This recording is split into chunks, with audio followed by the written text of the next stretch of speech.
E nesse vídeo aqui eu vou ligar as ideias de verossimilhança com a regressão, né?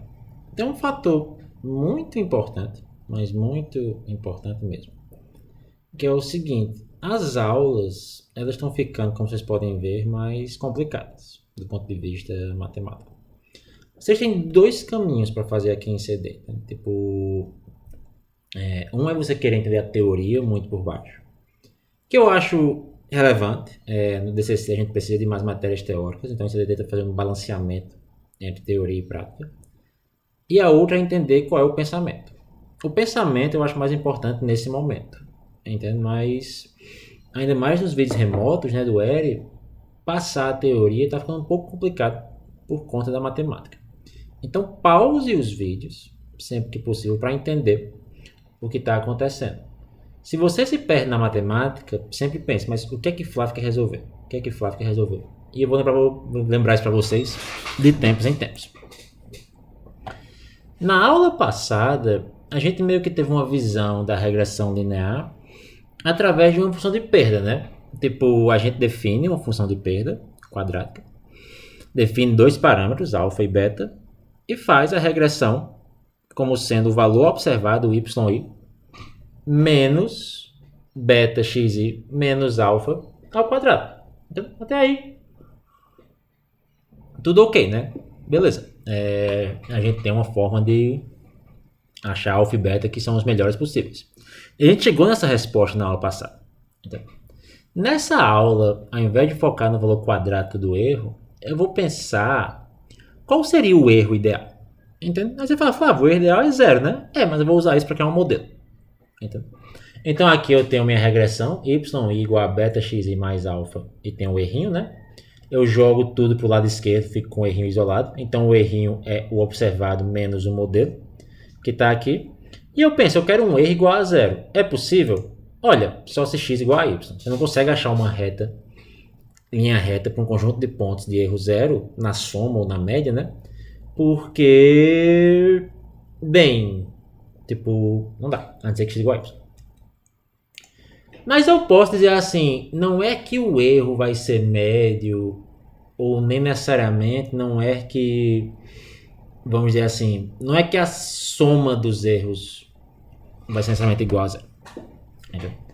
É que a gente vai esperar um valor médio de erro que seja zero. E isso vai ser o nosso modelo, entendeu? Porque a gente vai assumir que EI é uma normal 0 sigma i. Agora o que é EI? É um erro, entende? Você tem que lembrar numa aula como essa que o EI vem da regressão linear, entende? Isso é um modelo de verossimilhança mais complicado do que o outro, mas ele também funciona. Então, em outras palavras, cada erro vem de uma distribuição normal, zero, desvio padrão, variância, né? Acho que o anterior estava com variância, mas desvio padrão aqui. E a gente vai estimar os parâmetros dessa distribuição, né? E como é que a gente vai estimar esses parâmetros dessa distribuição? Aqui eu tenho uma base de dados do apartamento em BH, entende? Só para a gente ter uma base de dados reais. Aqui eu tenho o preço de venda do apartamento e aqui eu tenho a área do apartamento, né? Então você meio que vê essa relação linear entre quanto maior a área do apartamento, mais caro ele vai ser. E a gente quer prever o preço da compra como uma função dessa área, os apartamentos de Belo Horizonte. Então a gente vai assumir aqui um modelo com um erro quadrado, entendeu?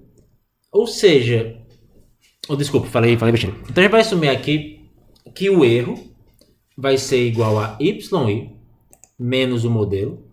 Tem um errinho aqui, não um errinho dos slides, mas tem um errinho aqui do conteúdo. Isso aqui é para ser yi, entende? Eu corrijo depois o slide. Menos o modelo.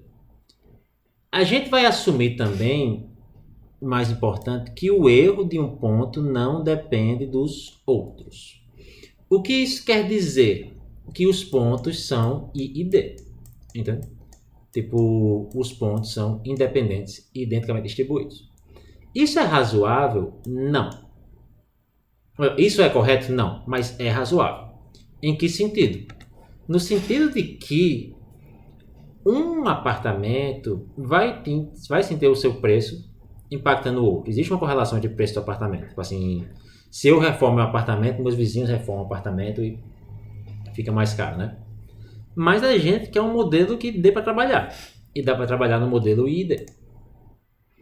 Então agora é que as coisas começam a ficar complicadas. Porque a gente tem o errinho seguindo uma normal, entende?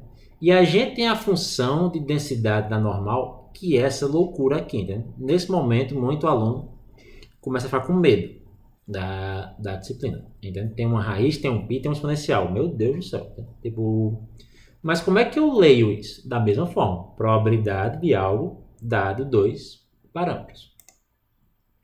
Só que a gente não quer a probabilidade de um x, a gente quer a probabilidade de um erro. Dado uma média e um desvio, a média vai ser igual a zero, já vai simplificar a nossa vida. Vai ser essa equação aqui. Ok? Isso é a densidade normal. Ok. Só que o nosso erro, você sabe que ele depende de alfa e beta. Então, usando a regra de Bayes, o erro depende do μ, que vai ser igual a zero da normal, da variância da normal, que eu vou ter que estimar de alguma forma, e de dois outros parâmetros, alfa e beta.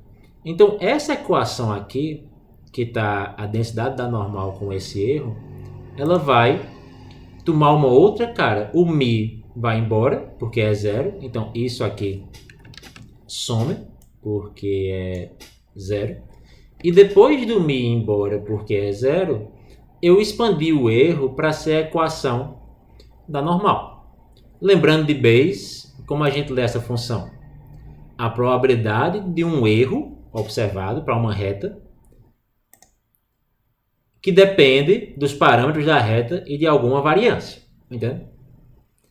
Porque o erro não vai ser sempre zero. Então tem que ter uma variância nele. A média vai ser esperada para ser zero, mas vai ter uma variabilidade para cada ponto, né? Isso é mais uma verossemelhança. Só que essa nova verossemelhança agora depende de três parâmetros e não só de um parâmetro, como a gente fez no último conjunto de vídeos.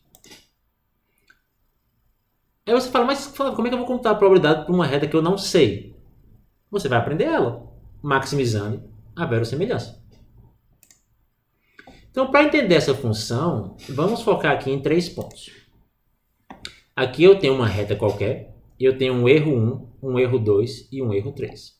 E aqui eu tenho a PDF, que eu fiz com mais pontos, mas se eu focar só nesses três aqui para essa reta, entende? E isso é uma densidade do erro, aqui é EI, certo? Certo. Qual vai ser o erro mais verossímil? Vai ser o mais próximo da reta. Por quê? Porque você dá maior probabilidade quando o erro tende para zero. Então, quanto mais perto do centro da curva, aqui faltou um centro da curva, né? Melhor vai ser a verossemelhança do meu erro. Então, quanto menor for o erro, maior será a probabilidade daquela reta. Olha que bacana. A reta será melhor quando ela terá mais probabilidade para todos os erros ao mesmo tempo. Então, quanto menor o erro, mais verossímil é aquele meu modelo. E a gente, ao derivar e igualar isso a zero, vai achar a reta de menor erro.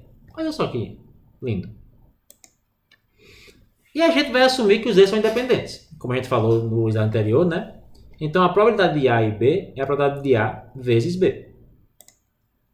A gente vai ter um conjunto de erros, igual a gente teve um conjunto de dados no último vídeo. E a gente vai ter a probabilidade de todos os erros com o produtório de cada errinho aqui.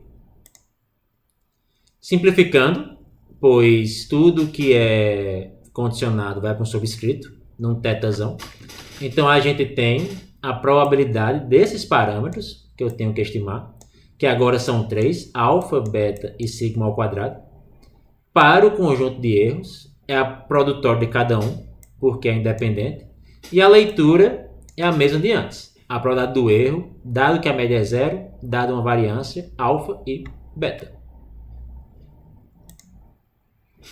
Então a gente acabou de definir nossa segunda função de verossimilhança. Quão prováveis são os dados para um modelo? Como é que a gente procede agora para otimizar isso? Deriva igual a zero. Entende? Só que maximizar essa função é chato, novamente, porque o produtório é uma função chata de maximizar. A soma é mais interessante. Então a gente vai novamente tirar o log, igual a gente fez na aula passada. Lembre-se que achar é o local da derivada ser igual a zero. O log não muda, porque basicamente você não vai shiftar os dados no eixo x, a função vai continuar sendo monotonicamente crescente.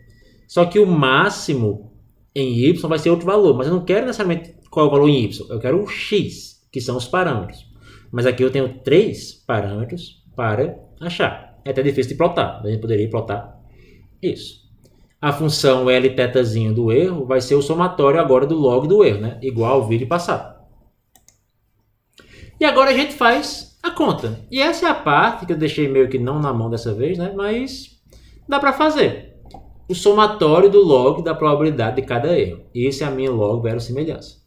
O somatório do log da função de densidade de cada erro. Embora essa equação é chata, aqui é aritmética, é cálculo 1.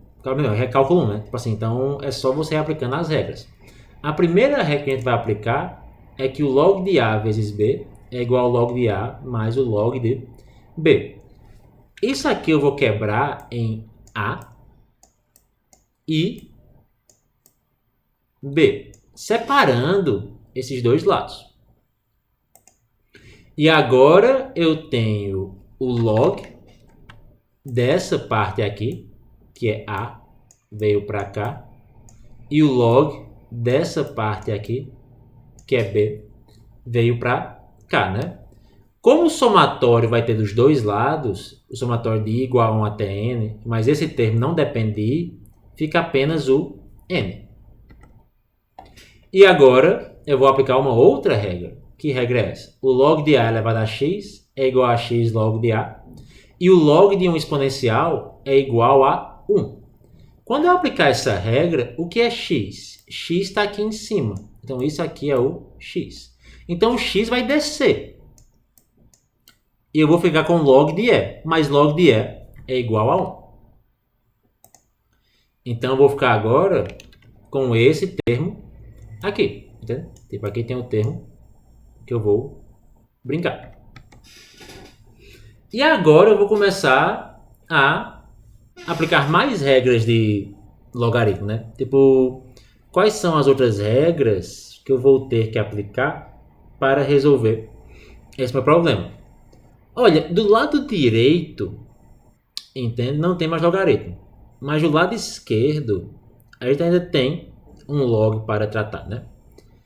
Log de 1 sobre x é igual a menos log de x. Então, a gente vai aplicar mais uma regra aqui.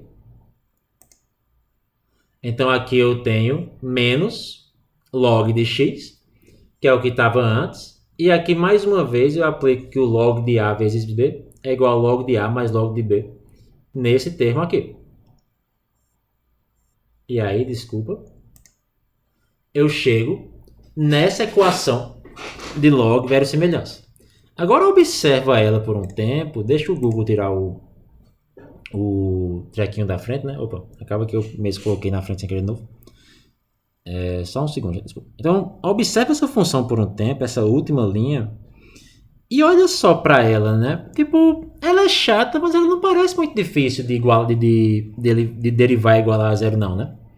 E o mais importante dela é que esse lado direito aqui, final, tem um erro quadrático, que é o mesmo erro que a gente trabalhou antes. Então, basicamente, o que eu tenho que fazer é derivar essa função e igualar a zero. Como eu falei, derivar essa função e igualar a zero, né? E basicamente é uma ideia que serve para qualquer modelo probabilístico, como a gente falou no último conjunto de vídeos. Quando você derivar essa função, é importante você observar que o que importa para a regressão é o alfa e o beta. Entende?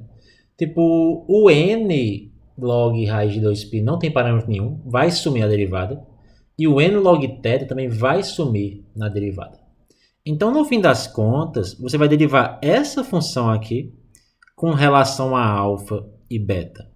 Mas observe também que o 2σ é uma constante. Como isso é uma constante, isso some quando eu igualo a zero. E no fim das contas, eu fico com a derivada de um erro quadrado, que é o mesmo caso da aula passada. Só que eu estou agora maximizando a verossimilhança e não minimizando o erro quadrado. Então vai ser a mesma resposta. Como isso vai ser a mesma resposta, eu não vou fazer aqui a derivada. Vocês já viram ela na última aula. E a gente vai chegar na mesma resposta do valor de alfa e de beta. Se você derivar com relação a sigma, que também pode ser importante, você também vai chegar num valor que nada mais é do que a variância ou quadrado dos erros. Entendeu? E isso é bem interessante, né? Tipo, porque no fim das contas, bem, eu tenho alfa, beta, e eu tenho até uma noção de quanto meus erros estão variando.